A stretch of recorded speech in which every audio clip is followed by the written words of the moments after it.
नमस्कार दोस्तों, जय हिंद, जय भारत, मां भारती के सूरवीरों, आप सभी का गुरुकुल आर्मी ऑनलाइन प्लेटफॉर्म पर हार्दिक स्वागत, अभिनंदन। आशा करता हूं आप सभी स्वस्थ तंदुरुस्त होंगे और बड़े मजे में होंगे।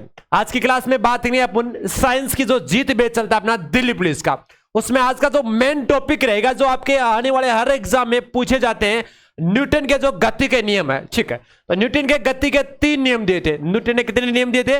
3 नियम दिए थे। ठीक है, उन तीनों के बारे में चर्चा करेंगे और साथ ही में जो अभी तक एग्जाम में कौन कौन से क्वेश्चन पूछे गए थे न्यूटन की गति से, चाहे वो दिल्ली पुलिस का हो, चाहे एसएसजीडी का हो, चाहे आर्मी का हो, चाहे एयरफोर्स का हो, कोई सा भी एग्जाम हो, कैसे क्वेश्चन पूछे गए थे वो भी इसमें चर्चा करेंगे। ठीक है, सबसे ज्यादा वैसे एग्जाम्पल से क्वेश्चन पूछे जाते हैं न्यूटन की गति के कि कौन से नियम के अनुसार है, कौन से नियम में ये दिया गया था।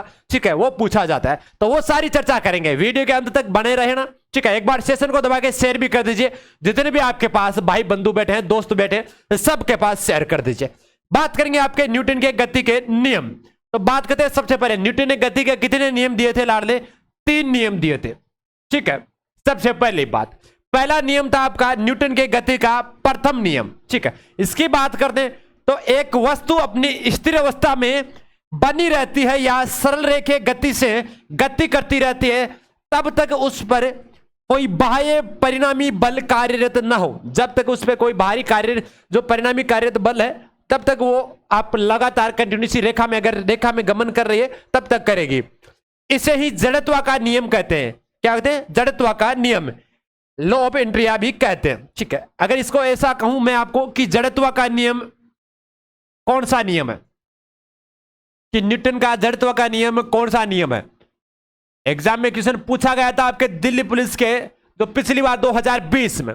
ठीक है, तो जड़त्व का नियम कौन सा नियम है? न्यूटन का गति का प्रथम नियम। ठीक है, और प्रथम नियम में क्या बताया गया कि जब कोई वस्तु स्थिर अवस्था में, अगर सरल रेखीय अवस्था में अगर गति करती रहती है तब तक वो नहीं रुकती जब तक उस पर कोई बाह्य बल नहीं लगता। ठीक है, जैसे कि अगर कोई वस्तु है स्थिर अवस्था में अपन अगर गति कर रही है, अगर उस पर कोई बाह्य बल लगा दिया, हमने रोक लगा दी तो वो रुक जाएगी। कब रुक रही है? जब उस पर कौन सा कोई बाह्य बल, परिणामी बल उस पर कार्यरत हो जाता है। ठीक है, और इसे ही जड़त्व का नियम कहा जाता है। ठीक है, बिल्कुल सर।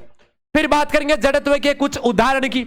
ठीक है, जैसे कि चलती हुई गाड़ी के अचानक रुकने पर उसमें बैठे यात्री जो आगे की ओर झुक जाते हैं। ठीक है, जैसा कि अगर कोई गाड़ी चल रही है उसमें अपन बैठे है ना, अचानक उसने ब्रेक दिया, अपन आगे खिसक जाते हैं ना, आगे की ओर शरीर जाता है उसे, वो कौन सा है? आपका जड़त्व का नियम। जड़त्व का नियम यही तो कहा था कि कोई अगर वस्तु स्थिर अवस्था में चल रही है, गति कर रही है सरल रेखा में, तब तक वो अपनी रुकती नहीं है, स्थिर अवस्था चेंज नहीं करती जब तक उस पर कोई बाहरी बल कार्य नहीं करता है ना। जैसे गाड़ी चल रही है, अपन उसमें साथ में स्थिर अवस्था में चल रहे हैं, जैसे अचानक रुकी तो शरीर आगे की ओर खिसक जाता है। तो ये क्या हुआ? जड़त्व का नियम। रुकी हुई गाड़ी में अचानक चल पड़ने पर उसमें बैठे यात्री पीछे की ओर थे। जैसे गाड़ी अचानक क्लच छोड़ते हैं, अचानक ज्यादा सी चलती है तो अपन पीछे की ओर भी धकेलते हैं ना, तो ये भी एक जड़त्व का नियम, क्योंकि अपन स्थिर अवस्था में रहते हैं, अचानक आगे चली गाड़ी तो अपन पीछे की ओर देखेंगे, और अगर स्थिर अवस्था में चल रही है, अचानक ब्रेक लगाया तो अपन आगे की ओर खिसकेंगे। यही है जड़त्व का नाम।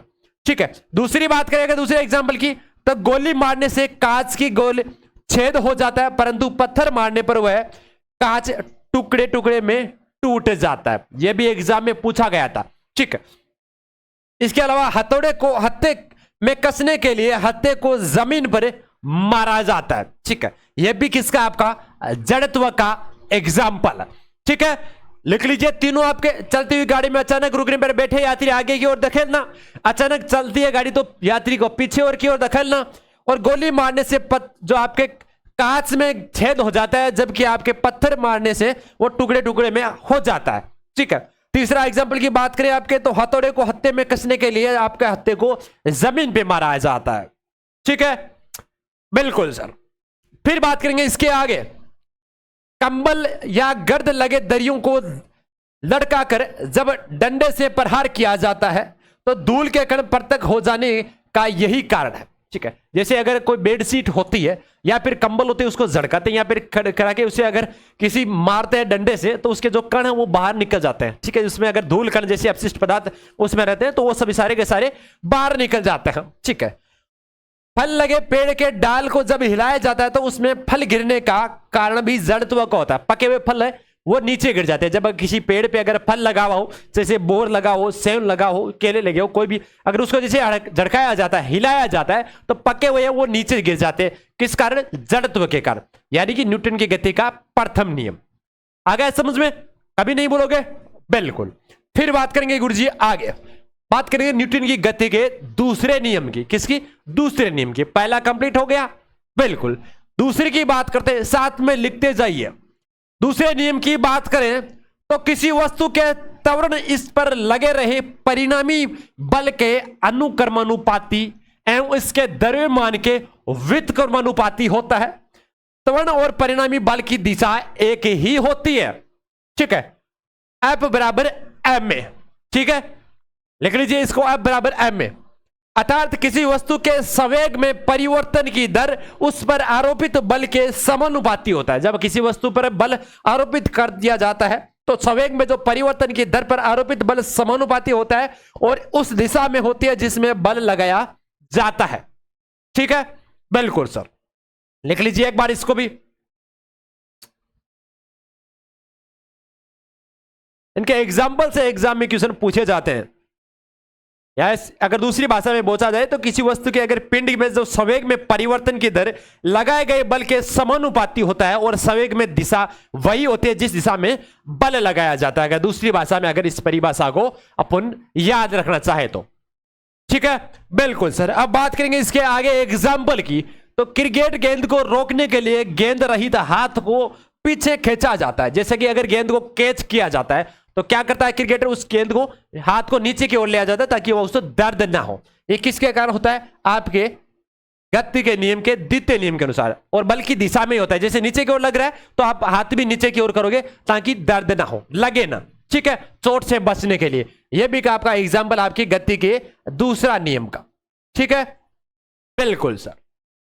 फिर बात करेंगे आपके न्यूटन के गति का तीसरा नियम, जो भी बहुत महत्वपूर्ण है। प्रथम और तृतीय, पहला और तीसरा सबसे ज्यादा एग्जाम में पूछा गया है। दोनों के सबसे ज्यादा जो एग्जाम्पल है वो एग्जाम में पूछे गए हैं, ठीक है। बात करेंगे प्रत्येक क्रिया उसके बराबर तथा विपरीत दिशा में प्रतिक्रिया होती है। क्रिया एवं प्रतिक्रिया पृथक पृथक वस्तुओं पर लगती है। क्रिया के फलस्वरूप प्रतिक्रिया, मानो कि किसी, जब प्रत्येक क्रिया उसके बराबर तथा विपरीत दिशा में प्रतिक्रिया होती है और क्रिया एवं प्रतिक्रिया पृथक पृथक वस्तुओं पे लगती है, ठीक है, बिल्कुल सर। या ऐसा कर दो आप सही जगह, प्रत्येक क्रिया के बराबर और विपरीत दिशा में प्रतिक्रिया होगी, ऐसा भी लिख सकते हो, ठीक है, लिख लीजिए। देखिए, प्रत्येक क्रिया उसकी बराबर तथा विपरीत दिशा में प्रतिक्रिया होती है, क्रिया एवं प्रतिक्रिया पृथक वस्तुओं पर लगती है, ठीक है। मैंने इनके एग्जाम्पल है, जो उदाहरण है वो सबसे ज्यादा इंपॉर्टेंट है, ठीक है। तो उन उदाहरण को आप जचा के याद रखना, ठीक है, उनमें आपको गलती नहीं करनी है, ठीक है, बिल्कुल सर। लिख लीजिए एक बार इसको।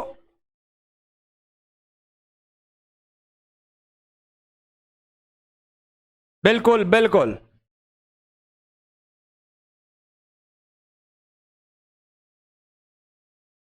लिख लिया, शाबाश। अब बात करेंगे आपके इनके न्यूटन के जो गति के तृतीय नियम है, जो दैनिक जीवन में उनके ध्यान देखने को मिलते हैं, ठीक है। किसके? गति के जो तीसरे नियम है उनके एग्जाम्पल देखने को मिलते हैं, ठीक है। जैसा कि बात करें रॉकेट का आगे बढ़ना, जैसे रॉकेट आगे बढ़ती है, ठीक है, जैसे क्रिया के फलस्वरूप प्रतिक्रिया आगे बढ़ेगी, नीचे से पीछे प्रेशर लगेगा। कुएं से पानी खींचते समय रस्सी टूट जाने पर व्यक्ति का पीछे की ओर गिर जाना, क्योंकि वो इसी तरह दिशा में बल लगाता है, ठीक है, इधर तो ऊपर खींचता है।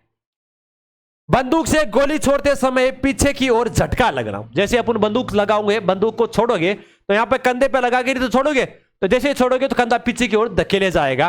वो भी किसके? गति का तृतीय नियम। ये एग्जाम में सबसे ज्यादा पूछा गया आपका तीसरा नियम, बंदूक चलाने पे जो कंधे का पीछे होना, 7 स्टार लगा के रखना इसको, क्योंकि ये एग्जाम में सबसे ज्यादा पूछा जाएगा, ठीक है, बिल्कुल सर। फिर बात करेंगे ऊंचाई से कूदने पे चोट का लगना, किसका कारण है? वो भी आपके न्यूटन की गति के तीसरे नियम के अनुसार है, ठीक है, बिल्कुल सर। फिर बात करेंगे आपके आगे कि पानी में तैराक के द्वारा आगे बढ़ने के लिए हाथों और पैरों से पानी को पीछे की ओर धकेलना। जैसे पानी में तैरते हो तो यहां पे जैसे हाथों को चलाते हो, पानी को काटते हो और आगे खिसकते हो, पैरों के हिलाते हो, आगे की ओर खिसकते हो, वो किसके कारण? गति के तीसरे नियम के कारण, न्यूटन के गति का तीसरा नियम। ठीक है, ग्रहों की गति का नियम दिया था केपलर ने, जबकि आपके गति का नियम पूछा जाए तो आपको न्यूटन करना है। अगर ग्रहों की गति का नाम पूछा जाए तब आपको केपलर करना है। ठीक है, बिल्कुल। फिर बात करेंगे नाव चलाने के लिए पानी को पतवारों से पीछे की ओर धकेलना।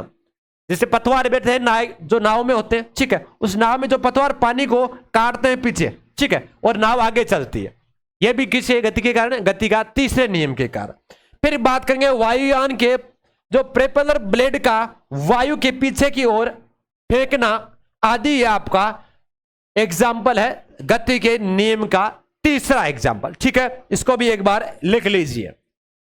ठीक है, एग्जाम्पल आपके सबसे ज्यादा इंपॉर्टेंट है ग्रहों की जो आपके गति के।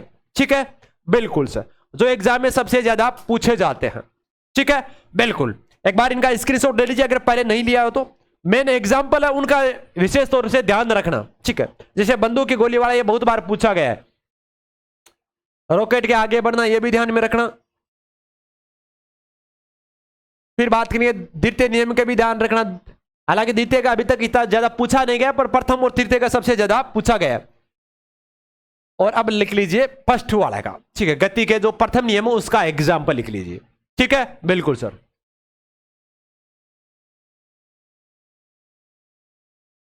बिल्कुल सर, एग्जाम्पल मैन इंपॉर्टेंट है आपके। ठीक है, बिल्कुल सर। तो यह थी आपकी गति के जो नियम, ठीक है, जो बहुत ही महत्वपूर्ण है। ठीक है, बिल्कुल डाल लो। इसी बीच अब सुबह मिलते हैं आपको सुबह 7:15 ब्रह्मास्त्र सीरीज के साथ, जो आपके एग्जाम की दृष्टि से अति महत्वपूर्ण होगी, क्योंकि उसमें करंट जीके भी होगा, स्टैटिक जीके भी होता, रीजनिंग भी होगी और आपके साइंस भी होंगे। इसी बीच आपके क्लास का भी से इजाजत लेते हैं। खुश रहिए, मस्त रहिए। जय हिंद, जय भारत।